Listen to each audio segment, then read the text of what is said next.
ముందుగా యాక్ట్ 24/7 ప్రేక్షకులకు మకర సంక్రాంతి శుభాకాంక్షలు. ఇవాళ స్పెషల్గా భృగునాడి ఆస్ట్రాలజీ గురించి తెలియజేయడానికి ఎంవీఎస్ అజయ్ కుమార్ గారు మనతో ఉన్నారు. సో ఈ మధ్య డేట్ ఆఫ్ బర్త్ అలానే రాశి ఇవన్నీ తెలియని వాళ్ళు చాలా మంది సఫర్ అవుతూ ఉంటారు వాళ్ళ జాతకం తెలుసుకోవడం కోసం. అలాంటి వాళ్ళకి మా ప్రోగ్రాం ద్వారా అజయ్ కుమార్ గారు ఎక్స్ప్లెయిన్ చేస్తారు.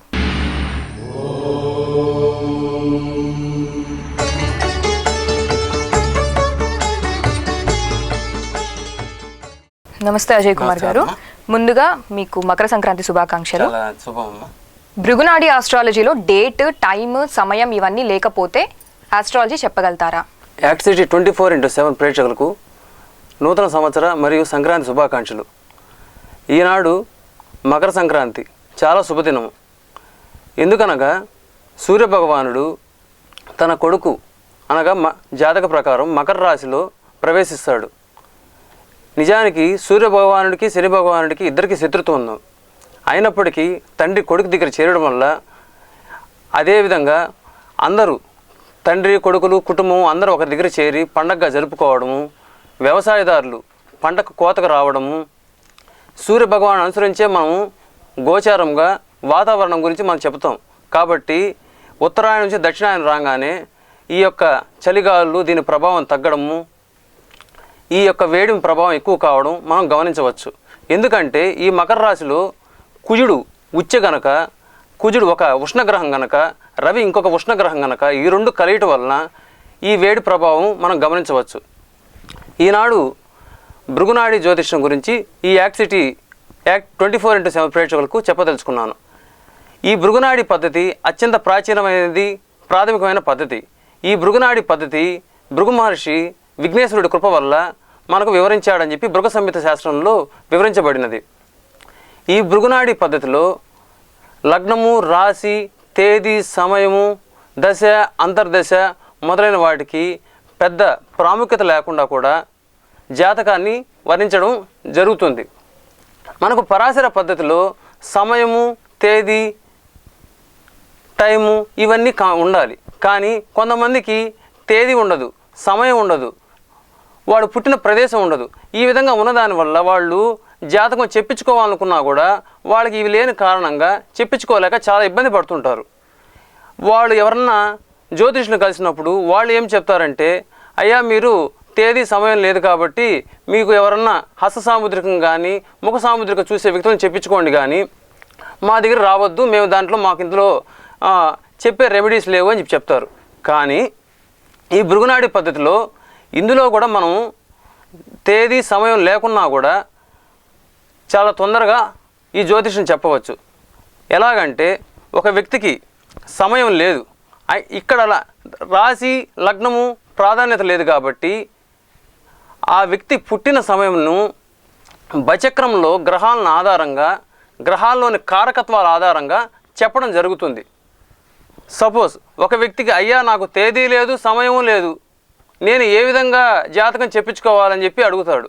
అప్పుడు ఏ విధంగా చేయాలంటే అతని పుత్రుని ఆధారంగా కానీ, కూతురు ఆధారంగా కానీ, భార్య ఆధారంగా కానీ, సోదరుని ఆధారంగా కానీ, అగ్రజుని ఆధారంగా కానీ, ఈవెను వాళ్ళ మామగారు ఆధారంగా కానీ జాతకం వర్ణించవచ్చు. ఉదాహరణకు ఒక వ్యక్తి ఏమీ లేకుండా వచ్చాడు మన దగ్గరికి, అయ్యా నా జాతకం చెప్పండి, ఎందుకంటే నాకు బాగలేదయ్యా, నాకు వేరే జ్యోతిష్యుడు చూపిస్తే మరణగండము అని చెప్పాడు.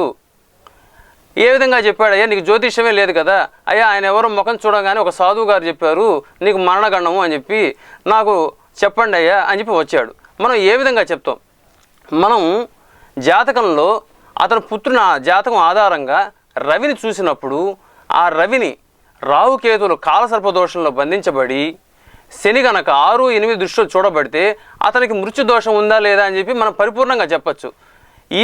అప్పుడు కూడా శని కూడా 6, 8 దృష్టిలో చూడబడినప్పటికీ గురువు కనుక చూపు కనుక ఉంటే ఆ దోషం పటాపంచలైపోయి అతను మళ్ళీ యథాస్థితిగా ఉండడం కూడా మనం గమనించవచ్చు.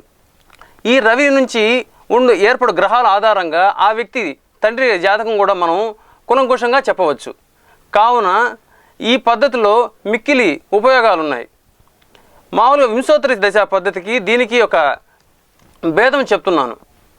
ఇప్పుడు మనం జాతకంలో జనరల్గా పరాశర పద్ధతిని, వేదిక కష్టాలని వాడుతారు. ఈ పరాశర పద్ధతిలో 7వ ఇల్లు అనగా భార్య, 10వ ఇల్లు అనగా ఈ వృత్తికి సంబంధించిన కారకత్వం. మనం లగ్నం నుంచి 7వ ఇల్లు 10వ ఇల్లు చూసి 7వ ఇంటి అధిపతి 10వ ఇంట్లో ఉంటే వారికి ఉద్యోగం చేయ భార్య వస్తుంది అని చెప్పి మనం చెప్తాం. అదేవిధంగా ఇక్కడ లగ్నం ప్రాముఖ్యత లేని కారణంగా 7వ ఇంటి అధిపతి అయిన శుక్రుడు, 10వ ఇంటి అధిపతి అయిన శని, వీరిద్దరి కలయిక వల్ల ఉద్యోగం చేయ భార్య వచ్చిందని చెప్పి మనం చాలా త్వరితగతిన చెప్పవచ్చు. ఇప్పుడు ఇంకొక ఉదాహరణ చెప్తున్నాను. ఒక వ్యక్తి శ్రవణ నక్షత్రంలో పుట్టాడు. శ్రవణ నక్షత్రంలో పుట్టాడనగానే ఆ వ్యక్తి మకర రాశికి చెంది ఉంటాడు. మకర రాశిలో చంద్రుడు అనగా తల్లిగారు.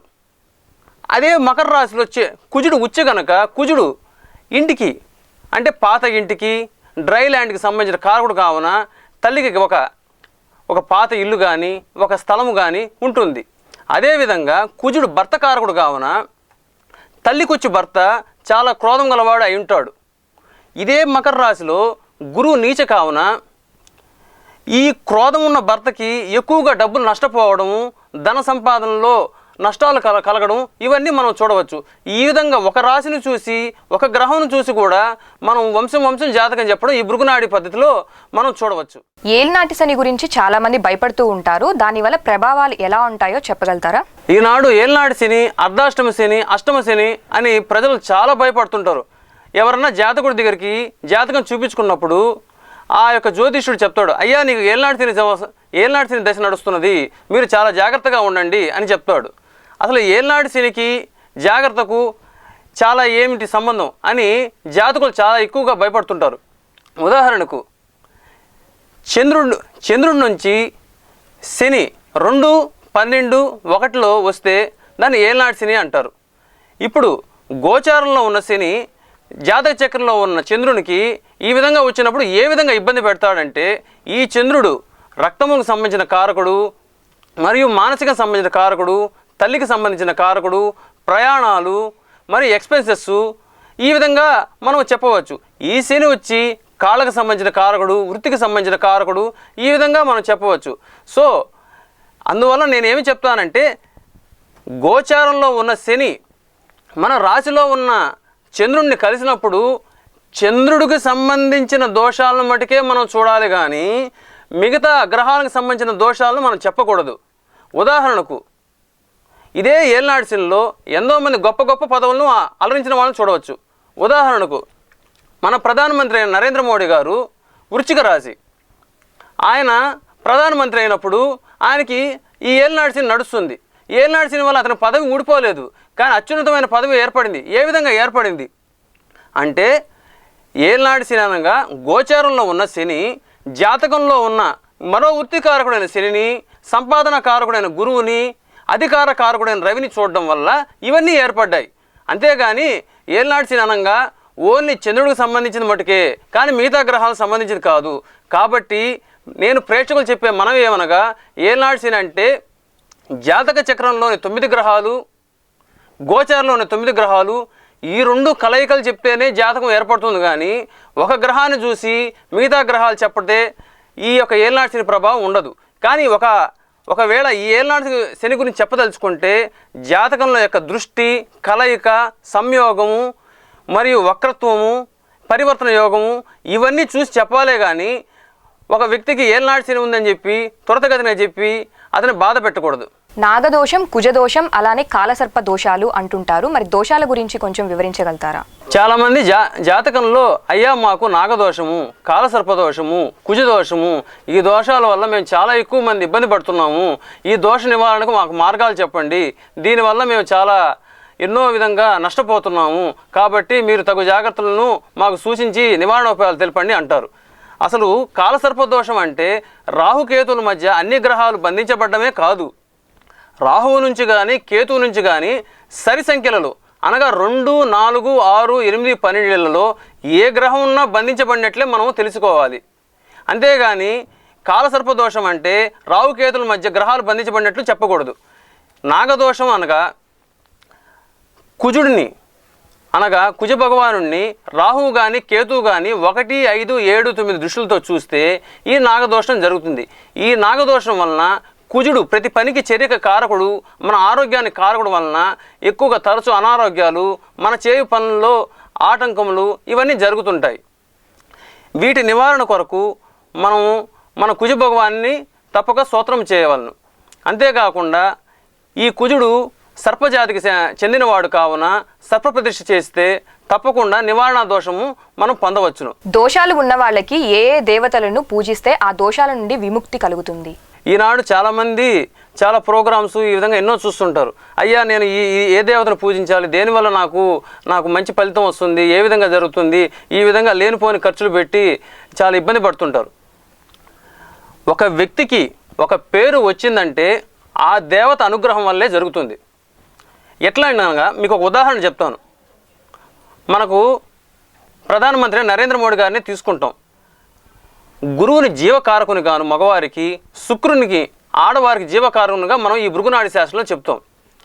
ఈ మోడీ గారి జాతకంలో శని సింహరాశిలో ఉండడము, గురువు కుంభరాశిలో ఉండడము, ఇద్దరికి 1-7 దృష్టి ఉండడము, అనగా జీవకారకుడైన గురువుకి కర్మకారకుడు అయిన శని చూడడం వలన, అందులో ఈ శని భగవానుడు శనేశ్వరుడు అని పేరు ఉన్నందువలన ఈయనకి నరేంద్రుడు అని పేరు వచ్చింది. కాబట్టి ఈయన ఈశ్వర లోకం చెందిన వ్యక్తిగా మనము చెప్పవచ్చు. కాబట్టి ఒక వ్యక్తికి ఒక పేరు వచ్చిందంటే ఆ పేరుకు సంబంధించిన దేవతనే మనం కనుక ఎక్కువ ప్రార్థిస్తే మనకు అటువంటి దోషాలను అమిత తొందరగా నివారించగలుగుతాం. అజయ్ కుమార్ గారు, మానసిక సమస్యలు ఎక్కువ ఉంటున్నాయి అని చెప్పి చాలామంది అంటూ ఉంటారు. జాతకం ద్వారా అవేమన్నా నివారించవచ్చా? చాలామంది పెద్దవాళ్ళని అడిగితే మానసికంగా సార్ నేను ఇబ్బంది పడుతున్నాను, నాకు ఏమన్నా నివారణ ఉపాయం చెప్పండి అంటే వాళ్ళు ఏం చెప్తారంటే అయ్యా మీరు మెడిటేషన్ చేయండి, మీకు ఈ ప్రాబ్లమ్స్ వల్ల రిలీఫ్ పొందుతారంటారు. ఈ వ్యక్తే మానసికంగా ఇబ్బంది పడుతున్నాడు, ఏదైనా మెడిటేషన్ ఎట్లా చేస్తాడు అనేది మనకు ఒక పెద్ద సమస్య. అందుకే జాతకంలో చూస్తే జాతకంలో అత్యధిక డిగ్రీలు గతించిన గ్రహాన్ని మనం ఆత్మకారకుడు అంటారు. ఈ ఆత్మకారకుడు అనే గ్రహం మన యొక్క లక్షణాలను తెలియజేస్తుంది. ఇప్పుడు మనకు రవి ఆత్మకారకుడు అంటే రవి ఎటువంటి లక్షణాలు అంటే నాయకత్వ లక్షణాలు. సో ఒక వ్యక్తికి జాతకంలో రవి గనక ఎక్కువ డిగ్రీలు గతించి ఉంటే అన్ని గ్రహాల మీద అతను రవికి సంబంధించిన కారకత్వాలు, ఒక వ్యక్తికి టీచింగ్ చేయడం కానీ, అడ్మినిస్ట్రేషన్ సంబంధించిన వ్యక్తులు చేయడం కానీ ఇవన్నీ చేస్తే అతను చాలా సంతృప్తి చెందుతాడు. ఆ సంతృప్తి చెందిన తర్వాత ఈ వ్యక్తి కనుక ఆ పెద్దవారు చెప్పినట్టు ఒక మెడిటేషన్కి కూర్చుంటే తప్పకుండా మానసికంగా నివారణోపాయాలు పొందుతాడు. ఈ భార్యాభర్తలు ఈనాడు చాలా విధంగా ఇబ్బంది పడతారు. కాబట్టి వాళ్ళు కలహాలు తగ్గించుకోవాలంటే ముందు వారి జాతకంలో ఆత్మకారకుడు సంబంధించిన గ్రహాన్ని తెలుసుకోండి. ఆత్మకారకుడు అనగా ఇది వరకు చెప్పినట్టు ఎక్కువ డిగ్రీలు గతించిన గ్రహం. దీని ద్వారా వాళ్ళు చక్కని నివారణోపాయం పొందుతారు. అజయ్ కుమార్ గారు, మామూలుగా కొత్తగా పెళ్ళైన తర్వాత మాకు పెళ్ళైన తర్వాత కలిసి రాలేదు, లేదా పిల్లలు పుట్టిన తర్వాత కొంతమంది కలిసి వచ్చింది, కలిసి రాలేదు, ఇల్లు కట్టిన తర్వాత కూడా ఇదే మాట చెప్తూ ఉంటారు. మరి ఇలాంటి సమస్యలకి జాతక ప్రభావం ఏమైనా ఉంటుందా? అమ్మ, జాతకంలో ఒకరిని పెళ్లి చేసుకున్న తర్వాత మరొకరు కలిసి రావడం, మరొకరిని పెళ్లి చేసుకున్న తర్వాత వీరికి జాబుకు పోవడం, ఇంట్లో చేరిన తర్వాత కలిసి రాకుండా ఉండడం, అట్లా ఏం ఉండదమ్మా. మనకు పితృదేవతల జాతకం నుంచే మన జాతకం చూడవచ్చు. మన జాతకం నుంచి మన పితృదేవతల్ని వాళ్ళు ఏ విధంగా ఉన్నారో చూడవచ్చు. కాబట్టి మొత్తం ఎవ్రీథింగ్ ఈజ్ ప్రీ డిసైడెడ్ అని చెప్పి ఒక సామెత ఉందమ్మా ఇంగ్లీష్లో. ఆ విధంగా మొత్తం ఆల్రెడీ రాసి ఉంటుంది. కాబట్టి ఒకరి జాతకంలో ఒకరు కలిసి రావడం, ఒకరి జాతకం వల్ల ఒకరు కలిసి రాకుండా పోవడం, ఇటువంటివి ఏమీ జరగవు. కాబట్టి ఇటువంటి అపోహలు వెంటనే తొలగించుకొని మన యొక్క పరిస్థితి, మన జాతకంలో ఇవి వస్తాయి, ఈ విధంగా సమస్యలు ఇస్తే మనం ఏ విధంగా అధిగమించాలి అని పరిపూర్ణంగా తెలుసుకోవాలని చెప్పి ప్రేక్షకులు మనవే చేస్తున్నాను.